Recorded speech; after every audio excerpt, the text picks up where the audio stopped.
You're listening to the Super League Pod, coming up on episode 133 of your favourite rugby league podcast. We've got all your feedback and shout-outs, news from around the world of rugby league. I get my binoculars out and get a little too close to comfort with a particular rugby league legend. We look back on round 4 of Super League, look forward to round 5 and bring you all your feedback, funnies and interactions. So strap yourselves in. It's time for your podcast, the Super League Pod.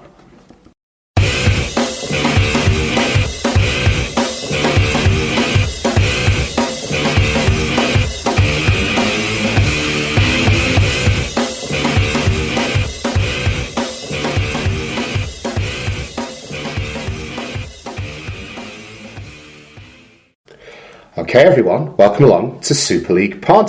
Tom and Mark, here as always with your favourite rugby league podcast. Mark needs a tiny bit of jollying along at the minute because as we record, we've just watched Ander Herrera get sent off for Man United, so he's on a bit of a downer. How do you feel, Mark? I'm good. You're alright, you're going to cope apart from football being an absolute joke and an embarrassment of players just taking every challenge to the floor for no reason. But fortunately, we don't have to talk about it for long, do we? No, that's us done. How are you? Yeah, I'm okay. You're doing well? Yeah, how are you? I'm very well indeed. What have you been up to this week? Not recognising any rugby league? I don't wish to talk about the John Joyner fiasco until we get to the feedback and shout-outs because it turns out everyone thinks I'm a bit of a knowledgeless prick when it comes to that. So we'll get to my public pillorying later on. Quiet week for me, really, out this weekend with the young lady from Miller and Carter. She's also called Emma, by the way, so I don't want to make things overly confusing. Out for a bite to eat at a nice Italian restaurant in Lytham called Spargo, and it was very much the highlight of my weekend. That's about it. But you, sir, were at a birthday party at the Ansel Institute. How did you know that? Because you mentioned it last week. Oh, good point. And I listened to as a friend, I listen and I recall these things. Yeah. How was your birthday party? 30th birthday party for one of my former work colleagues. It was nice to see him. It was fine. It was good. Anything else exciting? We've had fairly average weeks really by the sound of it. I had to work a bit over the weekend. There were some system changes at where I work and I had to go in and test them for my team, and that dragged, and as these things tend to do. And Saturday testing rolled into Sunday as well, and but other than that, Fuck, I forget myself. Wigan won, so it set me up well for a nice weekend. Yeah, well, there you go. That's a good start on a Thursday night, wasn't it? Okay, well, that's us checked in with everybody. Who's been checking in with us this week? Starting with Wally Frogmore, he says, "Wait, the smell of coffee makes Mark feel ill. What is this madness? Also, pepper sauce is the only thing you should have on a steak." Oh, half agree with you there. I don't understand Mark's thing with the smell of coffee, but I can reassert to you that peppercorn sauce is not the only thing you should have on a steak, particularly if you have access to a Miller and Carter, which, as we find out later on in the feedback, lots of people do. Yeah, well, we'll get on to that. Dr. Bob Phillips said, "Morning, lads. Have you listened to the Ukulele Orchestra of Great Britain? Similar flavour of music to the jukebox. And Miller and Carter have a couple of outlets in Leeds with nice waiters." There you go. So that's the one to aim for. There you go. Have you? I didn't get a chance to click onto the Ukulele Orchestra of Great Britain because I suspect that hearing it would have given me a stroke. Just all that high pitched. Ding, ding, ding, ding, or what they say on the tin. That's what I would have thought. There you go. Yeah, I did check out the Lounge Kittens, which is one of the ones someone mentioned last week, and they have a really good version of Africa by Toto. Yeah. All right, I'll definitely check that out. That sounds good. I'm going to make a note of that right now. Who else has been getting in touch? Sean at Bruiser664 said, "There are a few Miller and Carter places near me in Hertfordshire. The beef dripping sauce is amazing. Shame they denied you any." Yeah. Richard toured off. I can feel it coming back now. The rage. Yeah, no, not my dinner. Yeah, the rage. At Bulls on Tour said, "Spooky that I tried Miller and Carter for the first time last weekend, same as Tom. Mine was in Murfield. Super League recommends." There you go, we do indeed. Well, Championship recommends from you and Richard, but yeah. Stop sticking the knife in. He's referring to our podcast and being very pleasant about it too. At Fatboy_Rob says, "I love Tuesday mornings. Hashtag Sourcegate. How the fuck have you not heard of John Joyner? He played over 600 times for Cass." Alright, cheers. Come on, keep going. Who's next? Should we get through them all before we address it? How do you address what an absolute Burke I was for not knowing this? Well, no, I mean, for me, I'm not a Castleford fan, and I only started supporting the sport around 5 to 10 years after John Joyner ceased to play the sport. Yeah, that would be my excuse as well. So, you know. But I think the problem is that I've kind of pulled the rug from underneath myself slightly in purporting to talk about rugby league every week. But we don't have to know everything, Tom. One thing I would say is we must have had an inkling somewhere, because when we searched for him, we spelt it Joyner rather than Joiner. So there must have been we've had some seepage in there somewhere. It's in the it was in the ether for us, wasn't it? But obviously we haven't heard of every single one. Well, you get away scot-free, so carry on. I don't think so. I think we're both the same. I think it didn't single anyone out there. David Powell goes at St David to 2911 if you want to. Rich Wilkinson to tell it off. He goes, John Joyner was an immense player. How the fuck didn't you know? I now feel very old. Rich Wilkinson says, lads. I'm not going to be the only one to say this. Not knowing who John Joyner is close to rugby league blasphemy. That's from a Leeds fan. Was a cornerstone of some of the greatest cast teams in history. Well, I suppose they haven't won many trophies, and they did win one during his era, I guess. Yeah. Led them to trophies, was the captain of their famous 1986 Challenge Cup victory, one of the great ball-playing loose forwards GB has produced. Well, I guess he played at the same time as like Ellery Handley and people like that, so I wouldn't have seen him play that much. There you go. Okay. Ethan O'Gorman said John Joyner, the best player to ever play for Cass, and he enjoys a pint or two. That bit I can attest to. Richard Tordoff's back at Bulls on Tour. He says, can't believe Tom has never heard of John Joyner, rugby league legend. That's the end of that. That's the end of that. Well, there you go, chaps. Occasionally I reveal it's like the Wizard of Oz, I think. Where it's not just you; it's both of us. Both carry the can on that one. We didn't have an in-depth knowledge of John Joyner so much that we could recall him instantly on his stat line. It's the way it goes sometimes. Yeah, we don't profess to be encyclopedias. Okay, we do our best. We do our very, very best. If anyone's offended by our lack of knowledge of John Joyner, you're welcome to have your money back for listening. Yeah, absolutely. Yeah, we are dishing out refunds. If you jump on the Twitter feed, kids, I'll do. Yeah. Cutthroat Jake says, "Great Super League pod this week. Thank you. Thoughts of Dr. Bob finger clicking his way through West Side Story helped me through the match reports." There you are. So one Leeds fan finding solace from another there. Colin Render says, very mellow end to the podcast, perfectly set the scene for a round Temple Newsham golf course. Very good. Yeah. He enjoys his little jaunts in the daytime, doesn't he, Colin? Likes a little wander. Yeah. Yeah. Wish I had all that free time.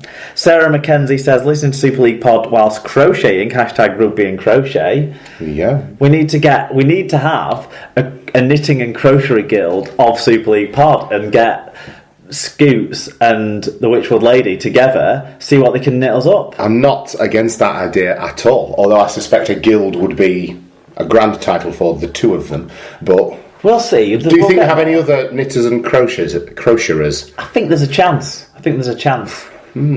Yeah, I mean, what the doctor... Dave Cantrell. Dave Cantrell does everything. If there's one person I reckon who could throw a crochet together, at least in a rudimentary fashion, it would be Dave Cantrell. But he'd need, like, massive Hagrid-style needles to fit his enormous giant hands to do his crocheting. Something in my head somewhere makes me think that Dr. Hodgson does a bit of knitting too. I don't know where that's come from, though. The better half of Dom Hodgson. Yeah, who, actually... we get to next. So, Segway City. At the Hodge said, listen to this last night while soldering and building a photo booth. Completely agree with Mark, and you know how that pains me to say. The smell of coffee is dreadful. I didn't know that Dom didn't like agreeing with me. I thought we were friends.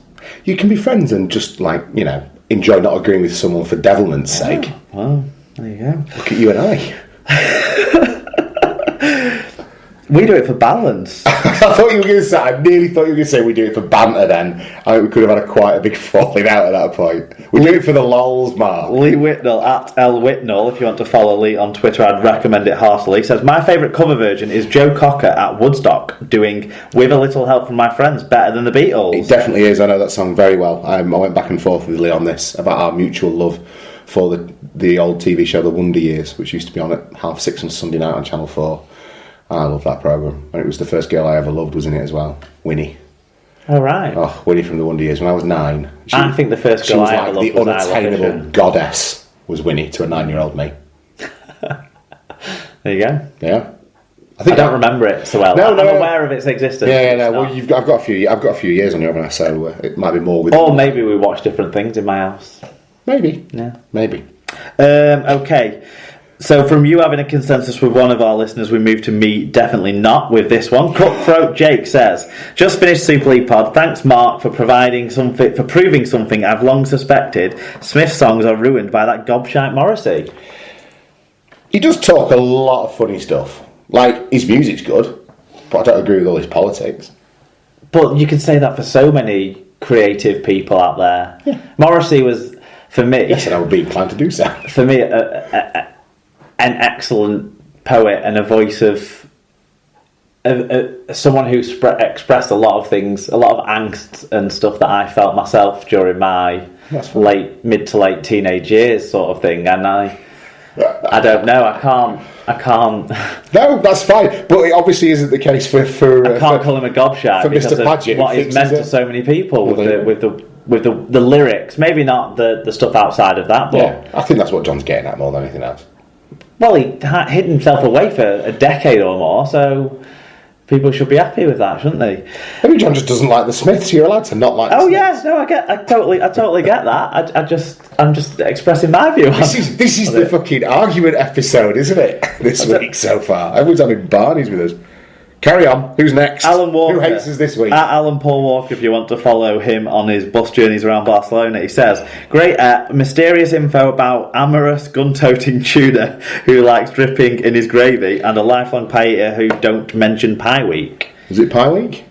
Apparently so, but I've got no ties to the mining history of Wigan, which is the Pie Eater's nickname comes from, and being not from Wigan and not supporting Wigan Rugby League all my life. Do you remember years ago? I don't know. But the gun-toting tuna thing is more interesting, Tom. This is the story we touched on. I think briefly did we touch on it last week? Oh, when I robbed a BP? Yeah. Well, it wasn't me. So there you go. I think it's pretty clear that it wasn't me, because look at the figure on the guy that does it. Clearly, he has ordered himself a medium, and that is not what I did. Pie Week I didn't know about. Do you remember a couple of years ago, maybe slightly more, when the World Pie Eating Championships were ruined by a work experience kid because he got the size of the pies wrong? Yeah. And there was a quote in the paper from either one of the organisers or one of the competitors about the World Pie Eating competition that expressed his disappointment with the phrase, "These lads train long and hard for this." It's fucking pie eating. Anyway, so just took me back to... What, people aren't allowed to... It seems very serious. It seems like they take it very serious. It's pie eating. Food eating contests can be quite competitive and serious, though, when there's a prize on the line, especially. Fuck off. Really? Yeah. Like more so in America than over here. What, like in bars and stuff? Like on the 4th of July in Coney Island, they have a big hot dog eating contest. Oh, I've seen those. Right, oh yeah. You know, and there's that sort of stuff goes on across America throughout the years, and people take it seriously. They're like Japanese boys who can like eat. In Japan as well, yeah. No, but I think I've seen like really skinny looking. Yeah, well, people travel all around the world to do these competitive things, don't they? I think I could tap into this. I'm not. I don't know. No, you couldn't. No, I'm not. I'm saying I don't know you could. I don't know. I don't eat as much these days. Yeah, that's what I mean. I think, yeah. We're getting there. What we are not doing is staying on topic, though. Richard Wilkinson got in touch again on Facebook again. Super League Pod. Facebook.com/Super League Pod if you want to hit us up there. We would ask you to like our page and interact there so more people hear about us. He says, guys... No, now then, lads. He's not happy with us. He goes, Guys. Scully was totally bang on regarding Sneyd. He is one of only a few mainstream rugby league pundits with the guys on the Radio Yorkshire show who give open, honest opinions, not far away from you guys and the Twill boys. Those who claim he is bitter because of a lack of winning trophies are creating a straw man argument. Alright. Scoey is a Hall of Famer in both hemispheres and a Golden Boot winner. You can see how passionate he is about British Rugby League. He is up there amongst one of the all-time best players from our nation, and went to the NRL, or the Winfield Cup as it was called in those days, and ripped it apart. Also played for GB a record number of times. He is hugely respected down under, but dismissed in his own backyard. Typical small-town Rugby League attitudes. I get that he comes across all brash and northern, but Scoey is an example of everything wrong with Rugby League in the UK. I guess he means the